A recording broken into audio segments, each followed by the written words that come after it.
ಲೋಕನ್ಯಾಗ ಕಿಕ್ಕಿರಬೇಕು.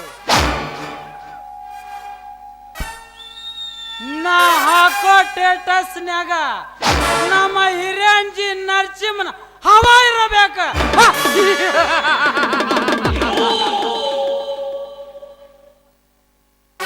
ನಾ ಕಣ್ಣು ಹೊಡೆದ್ರ ಪಕ್ಕದ ಊರಿನ ಹುಡುಗ್ಯಾರ ತಕ ತಕ ತಕ ಅಂತ ಕುಣಿಬೇಕ.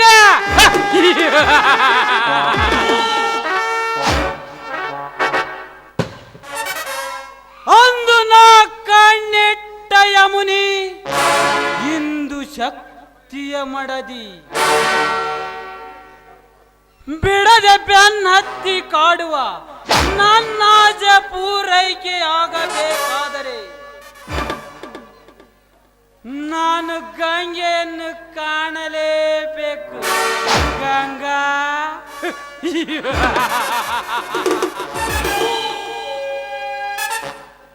ಹೆಸರಿಗೆ ತಕ್ಕಂತೆ ಗಂಗಾ. ಗಂಗಾ ನಿನ್ನ ಗಂಡ ನಾನಾಗಬೇಕೆಂದು ಇಂದ್ರ ಲೋಕದಿಂದ ಧರೆಗಿಳಿದು ಬಂದಿರುವ ನಿನ್ನ ಶಿವ ನಾಳೆನೇ ನನ್ನ ಕೈವಾಡದಿಂದ ಗೌಡನ ಮನೆಯಲ್ಲಿ ನರಬಲಿ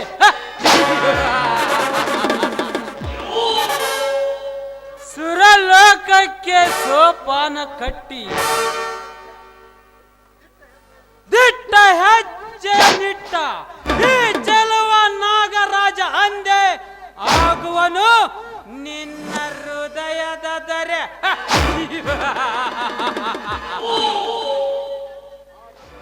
ಆ ವಿಷಯದ ವಿಷವನ್ನು ಗೌಡನ ತಲೆಯಲ್ಲಿ ಬಿತ್ತಿ ಗೌಡನಿಂದಲೇ ನಿನ್ನ ಗಂಡನನ್ನು ಗುಂಡಿಕ್ಕಿ ಕೊಂದು ರಂಡೆಯಾದ ನಿನ್ನ ಗಂಡ ನಾನಾಗದಿದ್ದರೆ ನನ್ನ ಹೆಸರು ಚೆಲುವಿಯರ ಜಲದಗ ನಾಗರಾಜನೇ ಅಲ್ಲ. ನಾ ಹೂ ಅಂದ್ರೆ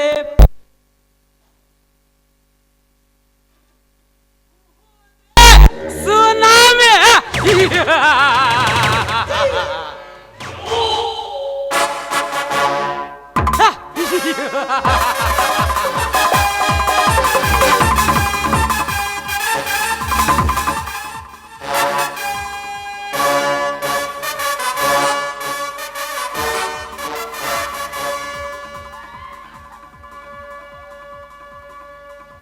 ಪ್ರಕಾಶ್ ಪುಟ್ಟಪ್ಪ ಬೆಲಂದ್ರಪ್ಪ ಅವರಿಗೆ ನನ್ನ ಮನಸ್ಸು ತುಂಬ ಧನ್ಯವಾದಗಳು.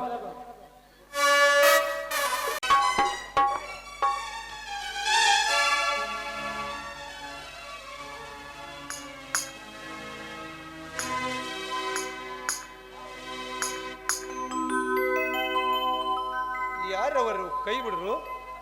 ನಾನೇ. ಏನು ಗಂಗಾ, ಇಂಥ ಹೊತ್ತಿನಲ್ಲಿ ನೀನು ಕಣ್ಮುಚ್ಚಲಾಡೋದೇ? ಆನಂದದ ಭಾಸ್ಕರ್ ಉದಯಿಸಿ ಬಂದಾಗ ಒಳ್ಳೆ ಸಮಯ ಇರ್ತದೆ, ಅದಕ್ಕಾಗಿ ಊಟ ತೆಗೆದುಕೊಂಡು ಓಡೋಡಿ ಬಂದೆ. ಅಂದರೆ ಇಂಥ ಅವಸರದಲ್ಲಿ? ಅಂದ್ರೆ ನಾನೀಗ ಒಂದು ಮಗುವಿನ ತಾಯಿ ಆಗ್ತಾ ಇದ್ದೀನಿ. ಹೌದೇ ಗಂಗಾ, ನೀನು ನನ್ನ ಮಗುವಿನ ತಾಯಿಯಾಗುತ್ತಿದ್ದೀಯಾ? ನಿನಗೇನು ಬಹುಮಾನ ಕೊಡಲಿ ಗಂಗಾ? ನಮ್ಮಿಬ್ಬರ ಪ್ರೀತಿಯ ಬಾಳಿನ ಜ್ಯೋತಿ ಆಗಿದ್ದಾಗ ಪ್ರೀತಿಯನ್ನು ಬಿಟ್ಟು ಮತ್ತೇನು ಕೊಡ್ತೀರಾ? ಹೌದು ಗಂಗಾ, ಗಂಗಾ ಎಂತ ಸಮೃದ್ಧಿ ಹೆಂಡತಿ ಸಿಕ್ಕಿಲೆ ನನ್ನ ಬಾಳಿಗೆ. ಬಿಸಿಲಿನಿಂದ ತತ್ತರಿಸುತ್ತಿರುವ ನೀವು ಮೊದಲೇ ಊಟ ಮಾಡ್ರಿ, ಆಮೇಲೆ ನನ್ನನ್ನು ವರ್ಣನೆ ಮಾಡುವರಂತೆ. ಹಸುವಿನ ತೃಷೆ ನೀಗಿಸುವ ವಿಷಯವನ್ನೇ ನನಗೆ ಅರ್ಪಿಸಿದೆ ಎಂದ ಮೇಲೆ ನನಗೇತಕ್ಕೆ ಬೇಕು ಗಂಗಾ ಊಟ? ಸೂರ್ಯನ ಮುಖವನ್ನೇ ಮರೆಯಾಗಿಸಿ ಸಿರಿಗೊಂಚು ಮಾವಿನ ತನೆ ಬಾಗಿದ ಈ ಮಾವಿನ ಗಿಡದ ಬುಡಕ್ಕೆ ಅಡಿಪಾಯ ಹಾಕಿ ಹಾಡಿ ಕುಣಿಯೋಣ ಬಾರಿ.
ಸಮಯ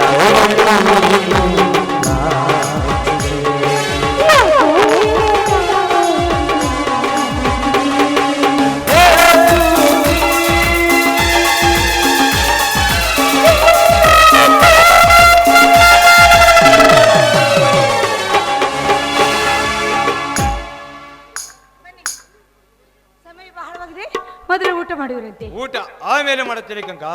ಹೊಲದ ಬೆಳೆಯನ್ನೇ ಹಾಳು ಮಾಡುತ್ತಿರುವ ಈ ಗಿಡವನ್ನು ಮೊದಲು ಕಡಿಯುತ್ತೇನೆ.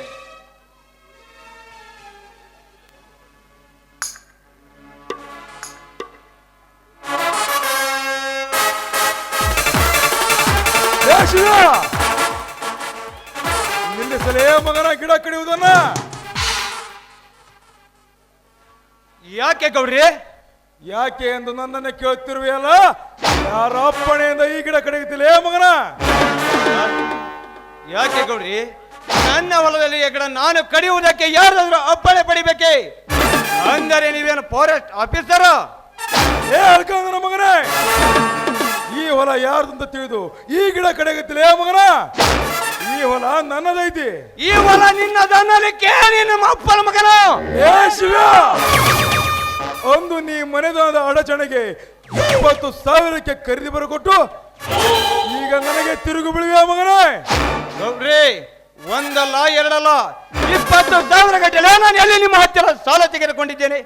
ನಾನು ನಿಮ್ಮ ಹತ್ತಿರ ತೆಗೆದುಕೊಂಡದ್ದು ಕೇವಲ 10,000 ಮಾತ್ರ. ಅದು ಬಡ್ಡಿಯಂತೆ ಮಾತನಾಡುತ್ತಿದ್ದೇನೆ. ಅದನ್ನು ಬಿಟ್ಟು ಹೊಲವನ್ನೇ ಖರೀದಿ ಕೊಟ್ಟಿರುವ ಎಂದು ಮಾತನಾಡುತ್ತಿರುವಿರಲ್ಲ, ಯಾವ ರೈತನ ಗೋಣ ಮುರಿದು ನೇಣ ಹಾಕಬೇಕೆಂದು ಮಾಡಿರುವಿರಿ? ನಿಮ್ಮ ಗೋಣ ಮುರಿದು ನೇಣ ಹಾಕಕ್ ನಾವ್ಯಾವ ಕಲೆಕ್ಟರ್ ಸಾಹೇಬ್ರಿ? ನಾವ್ ಬರೇ ನಮ್ ಗೌಡ್ದು ಎಷ್ಟು ಉದ್ದ ಐತಿ. ಏನಲ್ಲೇ ಮಗನ ಅದ? ಅಲ್ರಿ, ಆಸ್ತಿ ರೀ ಆಸ್ತಿ.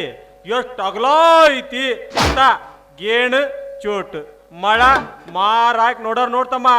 ಅಲ್ಲಿ ಶಿವಣ್ಣ ಮೊನ್ನೆ ಜ್ವಾಳದ ಗೂಡ್ ಸುಟ್ಟತಿ ಅಂತ ಸುದ್ದಿ ಹೇಳಾಕ ಓಡಿ ಬಂದು 20,000 ರೂಪಾಯಿ ಸಾಲ ತಕ್ಕೊಂಡು 25,000 ಕೊಲ ಬರ ಕೊಟ್ಟೆಲ್ಲಪ್ಪ.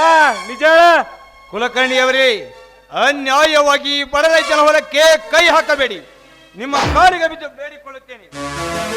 ನಾನು ನಿಮ್ಮ ಹತ್ತಿರ ತೆಗೆದುಕೊಂಡದ್ದು ಕೇವಲ 10,000 ಮಾತ್ರ. ಅದು ಬಡ್ಡಿಯಂತೆ ಮಾತನಾಡುತ್ತಿದ್ದೇನೆ. ಅದನ್ನು ಬಿಟ್ಟು 20,000 ಎಲ್ಲಿಂದ ತೆಗೆದುಕೊಂಡಿದ್ದೇನೆ? ಅದಕ್ಕೇನೆ ಹೊಲವನ್ನು ಖರೀದಿ ಕೊಟ್ಟಿರು ಎಂದು ಹೇಳಿದರೆ ಎಲ್ಲಿಂದ ತಿರುತ್ತದೆ ನಿಮ್ಮ ಹಣವನ್ನು? ಸಾಯುವವರೆಗೂ ನಿನ್ನ ತಮ್ಮನನ್ನು ನನ್ನ ಮನೆಯಲ್ಲಿ ದುಡಿದು ಮುಟ್ಟಿಸೆಂದು ಹೇಳು. ಗೌಡ್ರೆ, ಹೊಲ ನನ್ನದಲ್ಲವೆಂದು ಹೇಳುತ್ತೇನೆ ವಿನ ನನ್ನ ತಮ್ಮನನ್ನು ಮಾತ್ರ ನಿನ್ನ ಕೈಯಲ್ಲಿ ಹಾಳಾಗಿ ದುಡಿಸಲಾರೆ. ದುಡಿಸದಿದ್ದರೆ ಕೆಳಗಾಲ ಸಮೀಪಿಸಿತು ಈ ನಿನ್ನ ದೊಡ್ಡ ಸಂಸಾರಕ್ಕೆ. ತಲಾಟಿ ಹೇಳ್ರಿ ಗೌಡ್ರ. ಬಿಚ್ಚಿ ಹೋದಲೇ ಈ ಬಡ್ಡಿ ಮಗ ಸಾಲದ ಸಲುವಾಗಿ ಹೊಲ ಬರೆದು ಕೊಟ್ಟಿದ್ದಾನ. ಆಯ್ತ್ರಿ ಗೌಡ್ರ.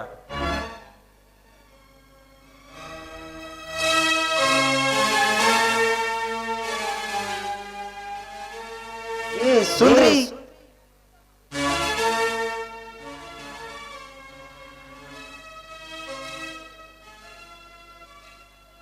ಲೇ ಕರಿಯ, ಹೇಳ್ರಿ ತಲಾಟಿ ಅವ್ರ. ಎಷ್ಟನೇ ಪೇಜ್ನಾಗ ಬರ್ತಿದ್ನಲ್ಲಿ ಅದನ್ನ? 118ನೇ ಪೇಜ್ ಬರ್ತಿದ್ ನೋಡ್ರಿ. ಹೌದಾ? ನೋಡ್ತಾನ ತಡಿಲೆ. ಲೇ 118 ಅದ ಲೇ, ಬರೀ 18 ಅದ ನೋಡ್ ಶಿವಣ್ಣ. ಬೋರ್ ಸುಟ್ಟತಿ ಅಂತ ಹೇಳ್ಬೈದಿದ್ದು 5,000. ಜ್ವಾಳದ ಗೂಡು ಸುಟ್ಟತಿ, ಜ್ವಾಳ ತಗೊಳಕ್ ಬೇಕು ಅಂತ ಹೇಳ್ಬೈದಿದ್ದು 5,000. ಕುರಿ ತಗಂತನಿ ಅಂತ ಹೇಳ್ಬೈದಿದ್ದು 5,000. ಮನೆ ಟ್ಯಾಕ್ಸ್ ಕಟ್ತಾನಿ ಅಂತ ಹೇಳ್ಬೈದಿದ್ದು 2,000. ಕುಲಕರ್ಣಿಯವರೇ, ತಮ್ಮ ಮೊದ್ಲ ನಮ್ಮ ಹುಡ್ರು ಕೇಳಿ ಹಾಳಿ ಹುಡ್ಕಿಡಾಕೊಂತಾನೆ. ಇದ್ರಾಗ ನೀನು ಅಡ್ಡ ಬಾಯಿ ಹಾಕಿ ಲೆಕ್ಕ ತಿಡ್ರ ಬಿಡ್ರ ಮಾಡಿ 25,000 ಹೋಗಿ 75,000 ಆದ್ರೆ ನಾನು ಜವಾಬ್ದಾರಿ ಎಲ್ಲ, ಸುಮ್ಮನೆ ನಿಂತ್ಕೊಂಡ್ಬಿಡು. ಆಮೇಲೆ ಗೂಡಿನ ಸಹಾಯಕ್ಕಾಗಿ ತಿರ್ಗಾಡಿದ ಖರ್ಚು 1,000. ಇದಕ್ಕೆಲ್ಲ ತಿಂಗಳು ಬಡ್ಡಿ ಸೇರಿ 20,000 ರೂಪಾಯಿ ಆಗೈತೆ ನೋಡ್ತಮ್ಮ. ಇದನ್ನು ತೀರಿಸಲಾಗದೆ ಚಂದ ಕೇಶತಮ್ಮ ಗುರು ಹಿರಿಯರ ಸಮಕ್ಷಮದಲ್ಲಿ ಊರ ಮುಂದಿರುವ ಸಿಗಟ್ಟಿ ಕೆಳಗಿರುವ ಅಡಿಕೆ ತೋಟವನ್ನು ಹಾಗೂ ಅಲ್ಲಿರುವ ಬೋರು, ಗೆಸ್ಟ್ ಹೌಸ್, ತೆಂಗಿನ ಗಿಡದ ಮುಂದಿರುವ ದೇವ್ರು, ದೇವ್ರು ಬೇಡಪ್ಪ, ಇರೋ ದೇವ್ರ ಪೂಜೆ ಮಾಡಾಕನ ಪೂಜಾರಿಲ್ಲ. ಆ ದೇವ್ರ ಇಟ್ಕೊಂಡು ನಾವ್ ಮಾಡಣಪ್ಪ. ದೇವ್ರು ನೀನ ಇಟ್ಕೊಂಡ್ಬಿಡು, ನೀನ ಪೂಜೆ ಮಾಡ್ಕಂತ ಸುತ್ತಲಿರುವ ಗಿಡಗಳನ್ನು ಅವರಿಗೆ ಬಿಟ್ಟು ಕೊಟ್ಟಿದ್ದೇನೆಂದು ಭೂತಾಯಿ ಸಾಕ್ಷಿ ಮಾಡಿ ಒಪ್ಪಿ ಬರೆದು ಕೊಟ್ಟು ಕರಾರ ಪತ್ರ ನೋಡಪ್ಪ ಇದು. ಗೌಡ್ರ, ಒಂದಲ್ಲ ಎರಡಲ್ಲ 20,000 ಗಟ್ಟಲೆ ನಾನು ಎಲ್ಲಿ ನಿಮ್ಮ ಹತ್ತಿರ ಸಾಲ ತೆಗೆದುಕೊಂಡಿದ್ದೇನೆ.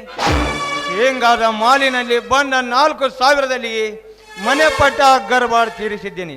ಹೆಂಡತಿ ಆಭರಣದಿಂದಲೇ ಕುರಿ ತೆಗೆದುಕೊಂಡಿದ್ದೇನೆ. 10,000 ಬೆಲೆ ಬಾಳುವ ಎತ್ತು ಮಾರಿ ಜೋಳ ತೆಗೆದುಕೊಂಡಿದ್ದೇನೆ. ಅಂದಾಗ ನಾನು ನಿಮ್ಮ ಹತ್ತಿರ ತೆಗೆದುಕೊಂಡದ್ದು ಕೇವಲ 10,000 ಮಾತ್ರ.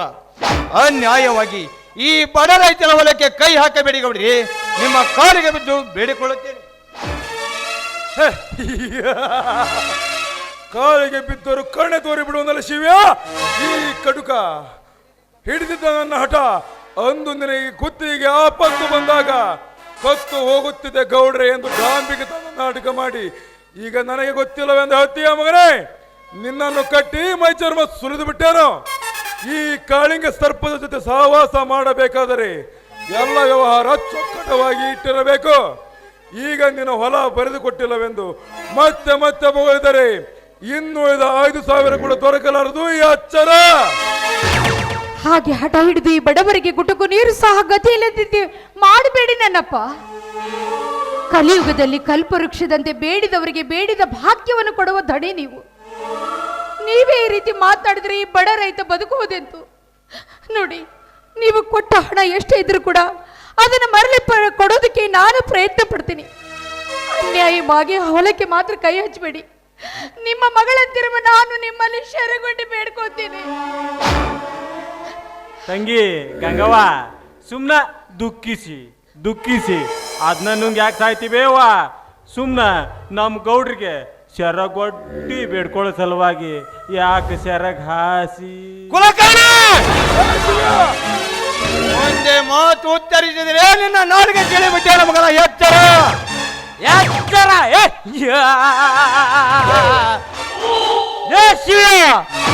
ನಿಮ್ಮಂತಹ 100 ಕುಣ್ಣಿಗಳ ನಾಲಿಗೆಯನ್ನು ಕಿತ್ತು ಒಂದರ ಮೇಲೆ ಒಂದಿಟ್ಟು ಕಡಿದ ಪುಡಿಯಾಗಿರುವ ಈ ಕಾವನೆದುರಿಗೆ ಎಚ್ಚರವೆಂದು ಬೊಗಳಿ ಆ ಮಗನೇ, ಹಿಂದೆ ನಮ್ಮ ದಣಿಯ ಅಪ್ಪಣೆ ನೀಡಿದರೆ ಪತ್ಯಾಗದ ಸೀಳಿ ಬಿಡಿಯುವ ನಿನ್ನ ಶರೀರವನ್ನು. ಗೌಡನ ಎಂಜಲಿನಿಂದ ಬರುಕುತ್ತಿರುವ ಬಂಡನ ಮಗನೇ, ನಿಮ್ಮಂತವರಿಗೆ ರುಂಡ ಹೋದರು ನಿಮ್ಮಂತವರಿಗೆ ಸೇಂಡರಾಗಿ ಮಾತ್ರ ಸಾಯಲಾರಿ. ಈ ಜೀವ ಈಗಲೇ ನಿನ್ನ ಕೈಯಲ್ಲಿ ಹೋದರೂ ಚಿಂತೆ ಇಲ್ಲ. ಇಂಥ ಅವಕಾಶಕ್ಕೆ ನಾನೆಂದಿಗೂ ಅವಕಾಶ ಕೊಡಲಾರಿ. ನನ್ನ ಪತಿಗೆ ಜೀವದಾನ ಮಾಡಿ ಪತಿ ಭಿಕ್ಷೆ ಕೊಡು ಅಂತ ನಿನ್ನ ಕಾಲು ಹಿಡಿದು ಬೇಡ್ಕೊಳ್ತೀನಿ. ಸರಿ ಆಚರಣೆ. ನಮಗೆ ದುರಾಗದೆ ಸುಮ್ಮನೆ ಈ ಹೊಲ ಬಿಟ್ಟು ಹೋಗದಿದ್ದರೆ ನಿನ್ನ ಕೊರಳಿಗೆ ಬರುವುದು ನಿನ್ನ ಗಂಡನ ಎಲವು ಕರುಳಿನ ದಂಡೆ. ಮುರುಗ ಮಾತಾಡಿದ್ರ ಸದ್ಯ ತುಂಡಾಕತ್ ನೋಡುವ ಈ ನಿನ್ನ ಗಂಡನ್ ಸ್ವಂಡೆ. ಯಪ್ಪ ಸಾಹುಕಾರ ರುದ್ರಪ್ಪನವ್ರೆ, ರೈತರ ಕರುಣಾ ಮೂರ್ತಿಗಳಾದ ನೀವು ಕರುಣಿಸಿ ಕಾಪಾಡದೆ ಈ ನಾರದ ಹಣಿ ನಮ್ಮನ್ನು ಕಾಪಾಡಬೇಕು. ಯಾವುದೇ ಕಾರಣದ ಮೂಲಕ ನನ್ನ ಪತಿ ಮೈದುನರು ತಪ್ಪು ದಾರಿ ತುಳಿದಿದ್ದಾರೆ. ನೀವದನ್ನು ಶಾಂತತೆಯಿಂದ ವಿಚಾರಿಸಿ ನಮ್ಮ ಶಕ್ತಿಯನ್ನು ಕೂಕರಿಸ್ತೀನಿ. ಸಾಲದ ಬಗ್ಗೆ ನಾನು ಅವನ ಹತ್ರ ಮಾತಾಡ್ತೀನಿ. ದಯವಿಟ್ಟು ಈ ಹೊಲಕ್ಕೆ ಮಾತ್ರ ಕೈ ಹಚ್ಚಬೇಡಿ. ಈ ಭೂಮಿ ತಾಯಿ ನಮಗೆ ಅನ್ನ ಹಾಕುವ ತಾಯಿ. ಏನಂದವಾ ತಂಗಿ? ಏನೆನ್ನುವುದಿದೆ ತಲಾಟಿಯವರಿ? ನಾನು ಸಾಲದ ಬಗ್ಗೆ ಬರೆದು ಕೊಟ್ಟಿರುವ ಖರೀದಿ ಪತ್ರವೊಂದನ್ನು ಕೊಡಿರಿ. ಅದನ್ನೆಮ್ಮೆ ಓದಿ ಸಂತೋಷವಾಗಿ ಈ ನಮ್ಮ ಹೊಲಕ್ಕೆ ನಮಸ್ಕರಿಸಿ ನಮ್ಮ ಪಾಡಿಗೆ ನಾವು ಹೋಗಿ ಬಿಡುತ್ತೇವೆ. ಗೌಡ್ರ ಮತ್ ಹಿಂಗಂದನಲ್ರಿ ವಾ? ಬಿಚ್ಚಿ ಕೊಡೋ ಸರಿಯಾಗಿ ಓದ್ಲಿ. ಆಯ್ತ್ರಿ ಗೌಡ್ರ.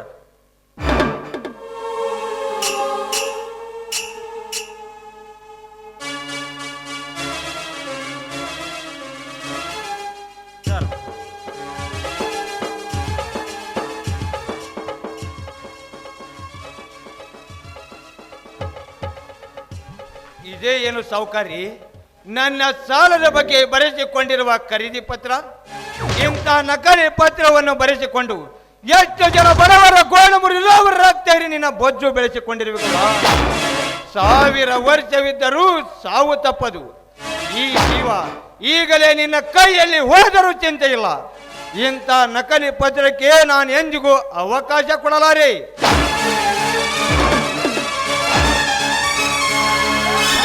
ಶಿವ ಹಣಕ್ಕಾಗಿ ಖರೀದಿ ಬರಕೊಟ್ಟ ಕರಾರು ಪತ್ರ ಎಂಬುದನ್ನು ಲೆಕ್ಕಿಸದೆ ಹರಿದು ಕಾಲದಿಂದ ತೂದು ಹಾಕದೆಯಾ ಮಗನೇ? ಲೇ ಕಾಳ ಕರಿಯ ಮರಿಯ, ಏನ್ ನೋಡ್ತೀರಿ?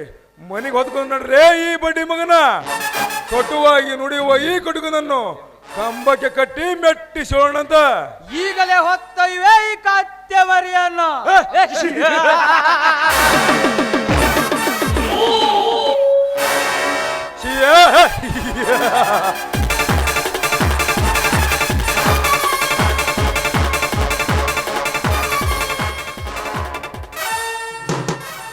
ತಲಾಟೆ ಹೇಳ್ರಿ ಗೌಡ್ರ. ನೀವೊಂದೇ ತಿಳ್ಕಾರ್ಲೆ, ನಾವೊಂದೇ ತಿಳ್ಕೊಂತೇನೆ. ಮನೆಗೆ ಹೋಗಿ ಈ ಬಡ್ಡಿ ಮಗನ ವಿಚಾರಿಸೋಣಂತ. ಗೌಡ್ರ ಸ್ವಲ್ಪ ತೊಡ್ರಿ, ಎತ್ ನೋಡ್ರಿ ಅವನ್ನ ಕಾಲ್ ಕೆದರ್ಕೊಂಡು ಆಯಾಕ ಬರಂಗದವ್ರಿ. ಎತ್ ನೀವ್ ಹಿಡ್ಕೊಂಬಿಡ್ರಿ. ಹೆಂಗಿದ್ರು ಹೊಟ್ಟೆ ಹಬ್ದಾಗ ಪಿ ಓರಿ ಆಕ್ಷನ್ ಓರಿ ಎಲ್ಲ ಹಿಡ್ಕೊಂಡ್ ಬಿಟ್ಟು ರೂಢಿ ಅದಿರಿ. ಎತ್ ನೀವ್ ಹಿಡ್ಕೊಂಬಿಡ್ರಿ. ಅಲ್ಲೇ ಗಿಡದ ನೆಳಿಗೆ ಎರಡು ಬಿಳಿ ಆಕಳ ಕಾಣಿಸ್ತವ್ರಿ. ಆಕಳ ನಾ ಹಿಡ್ಕೊಂಬಂದ್ಬಿಡ್ತಾನ್ರಿ. ಆಕಳ ಅಂದ್ರ ನಮ್ಗೊಂಚೂರು ಎಳಿತೈತ್ರೆ. ಆಕಳ ನಾ ಹಿಡ್ಕೊಂಬರ್ತಾನಿ, ಎತ್ತು ನೀವ್ ಹಿಡ್ಕೊಂಬರ್ರಿ. ಬರ್ರಿ ಹೋಗನ್ರಿ. ನಡಿ ಆಕಳ ಮುಂದುವರಿ ಎತ್ತು ಹಿಂದ್ ಬರ್ತಾವ. ಶಿವಶಂಕರ, ಎಂತ ಸಂಕಟಮಯ ಕೊಳದಲ್ಲಿ ನೂಕಿ ಬಿಟ್ಟೇನೆ ನನ್ನನ್ನು. ಆ ಕೆಟ್ಟ ಗೌಡ ಹಂಬಲಿಸಿ ನನ್ನ ಪತಿ ಪ್ರಾಣವನ್ನೇ ಹೇರ್ಲೆತ್ತಿಸುತ್ತಾನೆ. ಹೇಗೆ ಸಹಿಸಿಕೊಳ್ಳಲಿ ಈ ಸಂಕಟವನ್ನು? 20,000 ಸಾಲವಾಗಿದೆ ಎಂದು ನನ್ನ ಪತಿ ಪ್ರಾಣವನ್ನೇ ಅಗ್ನಿಗೆ ಆಹುತಿಯಾಗಿ ಕೊಡ್ತಾ ಇದ್ದಾನೆ ಆ ಚಾಂಡಾಲ. ಏನ್ ಮಾಡಲಿ, ಎಲ್ಲಿಗೆ ಹೋಗ್ಲಿ, ಯಾರ ಮುಂದೆ ಹೇಳಲಿ ನನ್ನ ದುಃಖದ ದಾವಾಗ್ನೆಯನ್ನು?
ನಿನ್ನದ ದುಃಖದ ದಾವಾಗ್ನೆಯನ್ನು ನಂದಿಸಲಿಕ್ಕೆ ಇಂದ್ರನಾಗಿ ಅರೆ ನಿಮಿಷ ತಡೆಯದೆ ತೆರೆಗಿಳಿದು ಬಂದೆನು ಗಂಗಾ ದೇವಲೋಕದಿಂದ. ಬನ್ನಿ ಬನ್ನಿ ಮ್ಯಾನೇಜರ್ ಸಾಹೇಬ್ರೇ, ಬನ್ನಿ. ನಿಮ್ಮ ಸಹಕಾರ ಸುತ್ತ ಹಾಕಿದ ಬಂಧನದಿಂದ ದಯವಿಟ್ಟು ನಮ್ಮನ್ನು ಪಾರು ಮಾಡಿ ನನ್ನ ಪಾದ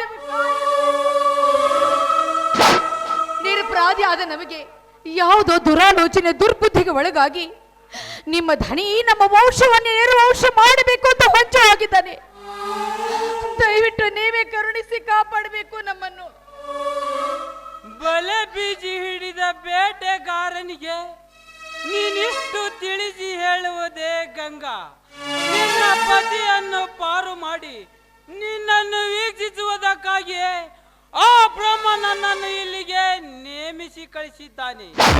ಈಗ ಆ ಗೌಡ ನಿರ್ಮಿಸಿದ ಮಾಯಾ ಪಂಜರವನ್ನು ಸದೆ ಪಡೆದು ನಿನ್ನ ಪತಿಯನ್ನೇ ಪಾರು ಮಾಡುವುದೇ ನನ್ನ ಕೆಲಸ. ಆದರೆ ನೀನು ನನ್ನ ಮಾತಿಗೆ ಒಪ್ಪಿ ನಡೆದರೆ ಮಾತ್ರ. ಅಂದ್ರೆ ನಿಮ್ಮ ಮಾತಿನ ಅರ್ಥ? ಇಷ್ಟು ತಿಳಿಯಲಿಲ್ಲವೇ ನಿನಗೆ? ನಕ್ಷತ್ರದ ಹೆಸರಿನಲ್ಲಿ ಉದಯಿಸಿ ಬಂದ ಮೇಘರಾಜನ ಹನಿಗೆ ಬಾಯಾರಿ ಕುಳಿತ ಭೂತಾಯಿ ಒಡಲಿನಿಂದ ಮೇಘರಾಜನ ಹನಿಗೆ ಹನಿ ಹನಿ ರಾಶಿಯಿಂದ ತೃಪ್ತಿ ಪಟ್ಟು ಅಂತೃಷ್ಟಳಾಗಿ ಸುಖ ಹೊಂದುತ್ತೀಯಾ? ಇಂದು ನೀನು ಕೂಡ. ಅಂದ್ರೆ ಹಿಂದೆ ನಿನ್ನ ತಾಯಿ ಕೂಡ.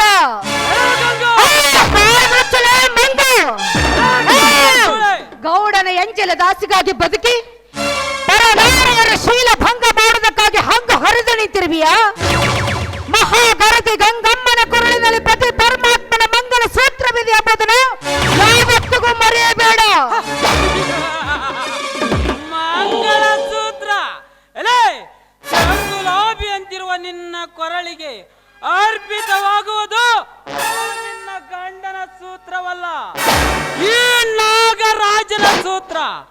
ಬಿಡದೆ ಬೆನ್ನತ್ತಿ ಕಾಡುವ ನನ್ನಾಸೆ ಪೂರೈಕೆ ಆಗಬೇಕಾದರೆ ಗೌಡನ ಬಲೆಯಿಂದ ಪಾರಾಗಬೇಕೆಂಬ ಇಚ್ಛೆ ನಿನಗಿದ್ದರೆ ತಪ್ಪದೆ ಮೈಸುಖ ನೀಡುವೆನೆಂದು ಆಸೆ ನಿನಗಿದ್ದರೆ ದಾಸಿಯಾಗಿ ಬೀಳುವೆ ಈ ನಾಗರಾಜನ ಬಲೆಗೆ.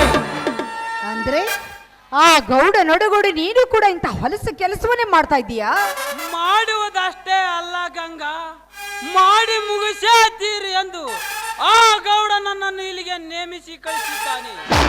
ಈಗ ನೀನು ನಿನ್ನ ಹಠವನ್ನೇ ಸಾಧಿಸಿದೆ. ಆದರೆ ಇಲ್ಲದ ನೆಪ ಹೇಳಿ ನಿನ್ನ ಬಲಗೈಯಾಗಿರುವ ನಿನ್ನ ಮೈದುನನನ್ನು ಗೌಡನ ಮನೆಗೆ ಹೊತ್ತು ತರಿಸಿ ಅಣ್ಣ ತಮ್ಮಂದಿಯರಿಬ್ಬರನ್ನು ಕಂಬಕ್ಕೆ ಕಟ್ಟಿ ಮೈ ಚರ್ಮ ಸುಲಿದು ವಿಟ ಪುರುಷನಾಗಿ ನಾನು ನಿನ್ನ ಅಂಗ ಸುಖ ಪಡಬೇಕಾಗುತ್ತದೆ. ಏನೋ ಹುಚ್ಚು ನಾಗರಾಜ, ನನ್ನ ಮೈದನನ್ನು ಹೊತ್ತುಕೊಂಡು ಹೋಗುವ ಗಂಡಸ್ತಿಗೆ ನಿನಗೆ ಆ ಗೌಡಪ್ಪನ ಅಪ್ಪನಿಂದಲೂ ಸಾಧ್ಯವಿಲ್ಲ. ಗಂಡು ಗಲಿ ಆಗಿರುವ ನನ್ನ ಮೈದನ ಹಿಂಡು ಕುರಿ ಹಾಲು ಕುಡಿದು ನಿಮ್ಮಂತಹ ಭಂಡರಿಗಾಗಿ ಗಂಡು ಗೊಡಲನ್ನು ಹಿಡಿದುಕೊಂಡು ಪುಂಡರ ಗಂಡನಾಗಿದ್ದಾನೆ. ಎಲ ನಾಯಿ ಜಾತಿ ನಾಗರಾಜ, ಈಗ ನಾನು ಹೇಳುವ ಮಾತು ಭಂಡತನದ ಮಾತು ಅಂತ ತಿಳಿದುಕೊಂಡು ಅಡಿಕಿತ್ತು ಮುಂದಿಟ್ಟಿದ್ದಾದ್ರೆ ಇಟ್ಟ ಹೆಜ್ಜೆಯೊಳಗ ಕೀಳುವುದರೊಳಗಾಗಿ ನಿನ್ನ ರುಂಡವನ ಚಂಡಾಡಿ ಬಿಡುವ ಎಚ್ಚರ. ನನಗೆ ಎಚ್ಚರ ಹೇಳುವ ಹುಚ್ಚು ಶಿವನ ಸೂಳೆ, ಕಳ್ಳ ಕಟ್ಟಿದ ತಾಳಿಯ ತರಹ ನಿನ್ನ ಮೈದನನೊಬ್ಬ ಬಡ ಭಿಕಾರಿ ಹೆಣ್ಣಿಗೆ ತಾಳಿ ಕಟ್ಟಿದ ಮಾತ್ರಕ್ಕೆ ಪುಂಡರ ಗಂಡನೆಂದು ಹೊಗಳಬೇಡ. ವೇಶ್ಯರ ಪಾಶ ಹಾಕಿಕೊಂಡು ಬಂದ ಹೆಣ್ಣಿಗೆ ಮೋಸ ಮಾಡಿ ಮದುವೆ ಆದವನು ಅವನೊಬ್ಬ ಗಂಡಸೆ. ವೇಶ್ಯರ ಪಾಶ ಹಾಕಿಕೊಂಡು ಬಂದವಳು ನನ್ನ ತಂಗಿ ಅಮ್ಮನೇ ಅಲ್ಲ, ನಿನ್ನ ಹೆತ್ತ ತಾಯಿ. ಆ ಸೂಳೆ ನಿನ್ನ ತಾಯಿ. ಗಂಗಿ, ಪವಿತ್ರ ನದಿಯಾಗಿರುವ ಗಂಗೆ ಯಮುನಿಯರ ಹೆಸರಿನಲ್ಲಿ ಬಾಳಬೇಕೆಂದಿರುವ ಏಸಿ ಹೆಣ್ಣೆ ಕೆಸರಿನ ಕಮಲದಲ್ಲಿ ಉದಯಿಸಿ ಬರುವ ನನ್ನ ತಾಯಿಗೆ ನಿಂದೆ ನುಡಿ ಆಡುವಿಯ ರಂಡೆ. ನಿನ್ನಂತ ನೂರಾರು ಚಂದುಳ್ಳ ಚೆಲುವೆಯರ ಪರಿಮಳ ಹೀರಬೇಕೆಂದು ಹಂಬಲಿಸಿರುವ ಈ ದುಂಬಿ ಅಂತ ನಾಗರಾಜನಿಗೆ ಕ್ಷಣಿಕವಾಗಿ ಮಾತನಾಡಿದರೆ ವಿಷಕಾರಿಯಾಗಿ ಹರಿದು ಬಿಡುವೆ ನಿನ್ನನ್ನು. ನೀನು ವಿಷಕಾರಿ, ನಮ್ಮನ್ನು ಕಲ್ಮಶ ಮಾಡಿದ್ರು ಕೌಡ. ನೀನೆ ಬಿಟ್ಟ ವಿಷ ಕುಡಿದು ಜನರಿಗೆ ಅಮೃತ ಕೊಡೋದಕ್ಕೆ ನನ್ನ ಗಂಡ ಶಿವ ಬಂದೇ ಬರ್ತಾನೆ. ಹಿಂದೊಮ್ಮೆ ಅಮೃತಕ್ಕಾಗಿ ಸಮುದ್ರ ಮಥನವಾಗುವಾಗ ಸರ್ಪ ಬಿಟ್ಟ ವಿಷದಿಂದ ಜಗತ್ತೇ ನಿರ್ಮೂಲನವಾಗುತ್ತಿರುವಾಗ ಅಂದಿನ ಆ ವಿಷ ಕಂಠ ಬಿಡಿದು ವಿಷ ಕುಡಿದಕ್ಕೆ ಈ ಮಾತೆ ಸಾಕ್ಷಿ. ಮಾತಿಗೆ ಮಾತು, ನಿನ್ನಂತ ಸೂಳೆಗೇನು ಗೊತ್ತು ಶ್ರೀಮಂತ್ ಭಾಗವತದ ಕತೆ. ನಿನ್ನಂತ ಸೂಳ ಮಗನಿಗೇನು ಗೊತ್ತು ಆ ಶ್ರೀ ಭಗವಂತನ ಕಥೆ. ಮಾತಿಗೆ ಮಾತು ಬೆಳೆಸಿ ಕೃಷ್ಣನ ಜಾದು ಆಟ ತರಬೇಡ ನನ್ನ ಮುಂದೆ. ಸುಮ್ಮನೆ ನನ್ನ ಮಾತಿಗೆ ಮನ್ನಿಸಿ ನಿನ್ನ ಗಂಡ ಮೂಜಿ ಎಸೆದ ಕೆಂಡ ಸಂಪಿಗೆಯನ್ನು ನನ್ನಡಿಗೇರಿಸಿ ಪೂಜಿಸು. ಇಲ್ಲವಾದರೆ ಈ ನಾಗರಾಜ ಕಾಳಿಂಗ ಸರ್ಪವಾಗಿ ಕೈ ಹಾಕಿ ಕೆಳವಿ ನಿನ್ನ ಸುಗಂಧ ಇರುವನು ಈ ದಟ್ಟವಾದ ಕಾಡಡವಿಯಲ್ಲಿ. ಗಂಡ ನಡಿಗೇರಬೇಕಾದ ಈ ಹೂವನ್ನು ನೀನು ಮುಟ್ಟಬೇಕಾದ್ರೆ ಅದು ನಿನ್ನಂಥ ಗಂಡನಿಂದ ಯಾವ ಕಾಲಕ್ಕೂ ಸಾಧ್ಯವಿಲ್ಲ. ಗಂಡ ನಡಿಗೇರಬೇಕಾದ ಈ ಹೂ ಮುಟ್ಟೇದಿರೋದು ಮುಂದೆ ಬಂದಿದ್ದೆ ಆದ್ರೆ ಇದೇ ಹೂವು ಹಾವಾಗಿ ಕಚ್ಚುತ್ತದೆ ಎಂಬುದನ್ನು ಮಾತ್ರ ಮರೆಯಬೇಡ. ಸೊಕ್ಕಿನ ಹೆಣ್ಣೆ, ಯಾವ ರೀತಿ ತಿಳಿಸಿ ಹೇಳಿದರೂ ಬರುವ ಹೆಣ್ಣಲ್ಲ ನೀನು. ಈಗ ನಿನ್ನ ಕೋಮಲ ಕೆನ್ನೆಯ ಮೇಲೆ ಬಲವಾದ ಮುದ್ರಿಕೆಯನ್ನು ಹಾಕಿ ನಾಗರಾಜನೆಂಬ ನಾನು ಮೂಡಿಸುವೆ ದಂತಾಕ್ಷರಗಳಿಂದ. ಹೆಣ್ಣು ಒರೆದರ ನಾರಿ, ಮುಡಿದರ ಮಾರಿ ಎಂಬುದನ್ನು ಯಾವತ್ತಿಗೂ ಮರೆಯಬೇಡ. 33 ಕೋಟಿ ರಾಕ್ಷಸರನ್ನು ಕ್ಷಣದಲ್ಲಿ ಸಂಹಾರ ಮಾಡಿ ಜಗನ್ಮಾತೆ ಆಗಿರುವಳು ನನ್ನಂತ ಹೆಣ್ಣು. ಶುಂಭರಂತೆ ನೀನು ನನ್ನ ಗಲ್ಲದ ಮೇಲೆ ದಂತಾಕ್ಷರಗಳನ್ನು ಮೂಡಿಸಲು ಬಂದಿದ್ದೆ ಆದರೆ ನಿನ್ನ ಹಣೆಯ ಮೇಲೆ ಮೂಡಿಸುವೆ ನನ್ನ ಚಪ್ಪಲಿದ ಗರತಿ ಎಂಬ ಮೂರಕ್ಷರಗಳನ್ನು. ಗರತಿ? ಎಲೆ, ಕನ್ನಡ ನಾಡಿನ ಹಿರಿಗರತಿಯೇ, ಬ್ರಹ್ಮನಿಗೆ ಮಗಳಾಗಿ ಹುಟ್ಟಿ ಬಂದ ಸರಸ್ವತಿ, ಬ್ರಹ್ಮನಿಗೆ ಹೆಂಡತಿಯಾದವಳು ಅವಳ್ಯಾವ ಮಹಾಗರತಿ. ಗಂಡನನ್ನು ಉಂಡು ಮಲಗಿಸಿ ಮಿಂಡನೊಡನೆ ಸರಸವಾಡಿ ಗಂಡನೆದರಿಗೆ ಗರತಿ ಎಂದು ಹೇಳುವ ಎಲೆ ಗಂಗಿ, ನೀನ್ಯಾವ ಮಹಾಗರತಿ? ಇಲ್ಲದ ಬಣ್ಣದ ಮಾತು ಹೇಳಿ ಗಂಡನನ್ನು ಗುಂಡಿ ಕಲಿಕೆ ಕಳಿಸಿ ನಿನ್ನ ಮೈದನನೊಡನೆ ಸರಸವಾಡಲು ಈ ದಟ್ಟವಾದ ಕಾಡಡವಿಗೆ ಬಂದಿರುವೆಯಲ್ಲ ಎಲೆ ಗಂಗಿ, ನೀನ್ಯಾವ ಮಹಾಗರತಿ? ದೇವರಂತಿರುವ ನನ್ನ ಮೈದುನನಿಗೆ ಈ ರೀತಿ ಮಾತಾಡಬೇಕಾದ್ರೆ ಮೊದಲು ನೀನೆಷ್ಟು ಜನರ ರಕ್ತಕ್ಕೆ ಹುಟ್ಟಿ ಬಂದಿರ್ಬಿ ಅದನ್ನ ನೋಡು. ಎಲೆಗಾಗಿ ಮುಗೀತು ನಿನ್ನ ಮಡಿ.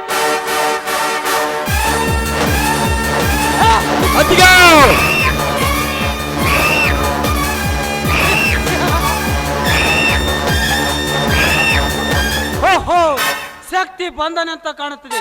ನಾನು ನಿನ್ನಿಂದ ಹೋಗಬೇಕು.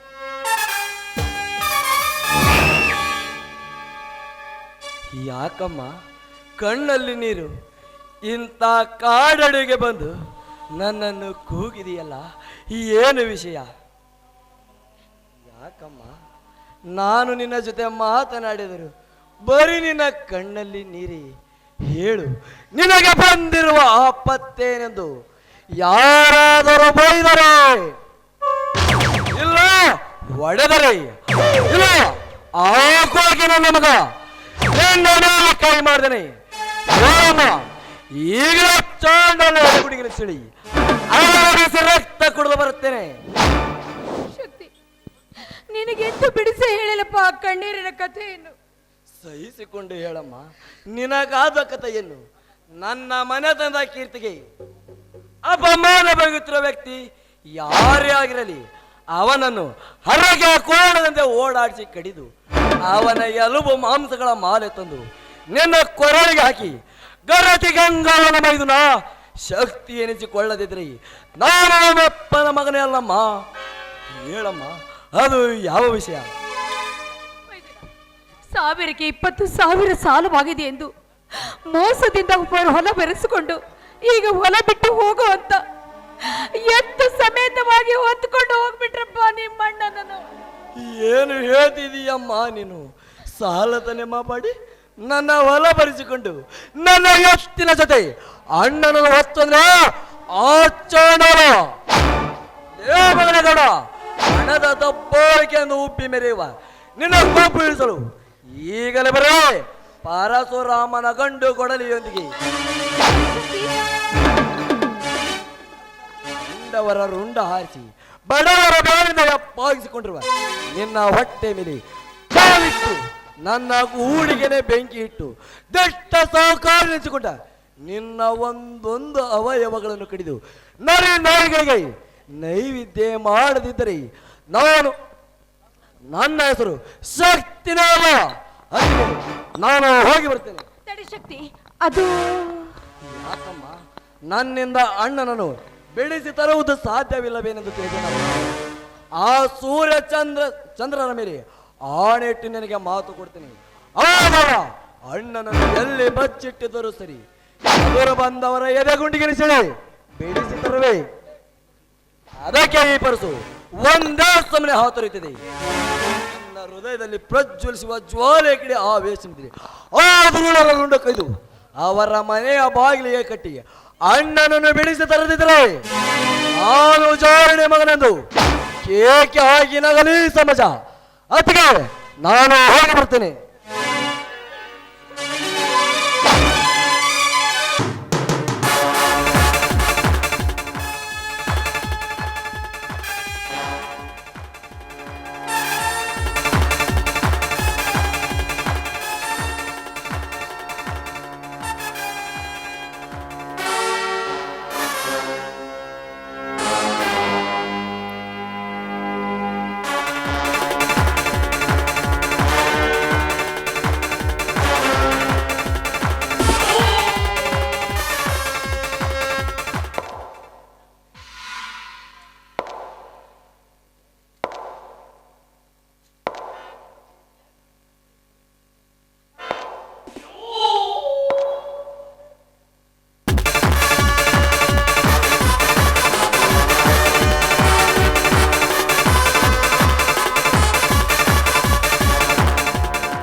ಅನ್ನ ಸಿಕ್ಕಿದ್ರೆ ಪ್ರಸಾದ ಅನ್ಕೋ, ನಡೆದಾಡೋಕೆ ಜಾಗ ಸಿಕ್ಕಿದ್ರೆ ದೇವಸ್ಥಾನದಲ್ಲಿ ನಡೆದಿದೆ ಅನ್ಕೋ.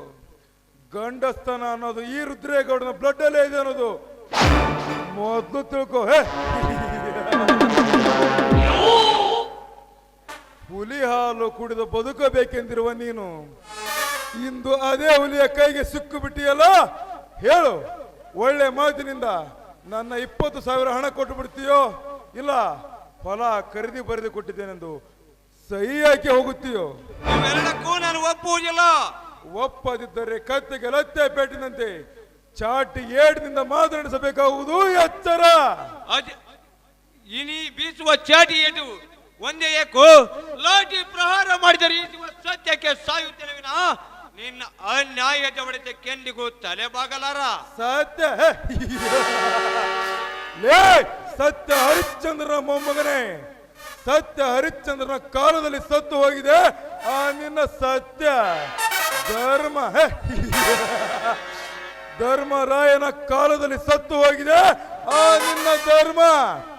ಈಗ ಅನ್ಯಾಯವಾಗಿ ನಿಮ್ಮಂತ ಸೊಕ್ಕಿನ ಕುನ್ನಿಗಳ ರಕ್ತ ಇರುವ ಕಾಲ ಬಂದಿದೆ. ಆ ಕಾಲಕ್ಕೆ ತಕ್ಕಂತೆ ನಿಮ್ಮನ್ನು ಕುಣಿಸಿದಾಗಲೇ ತಿಳಿಯುವುದು ನಿಮ್ಮಂತವರ ಬಣ್ಣ. ಶಿವ್ಯ, ನಿನಗೆ ಕೊನೆಯದಾಗಿ ಹೇಳುವೆ, ಸುಮ್ಮನೆ ಸಹಿ ಹಾಕು. ಅದೆಂದಿಗೂ ಸಾಧ್ಯವಿಲ್ಲ. ಹಾಗಾದರೆ ಸಹಿಸಿಕೋ ಈ ಗೌಡನ ಹೊಡೆದವನ್ನು. ಲೇ ಮರಿಯ, ಎಲ್ಲೈತರ ಚಾಟಿ? ಶಿವ್ಯ,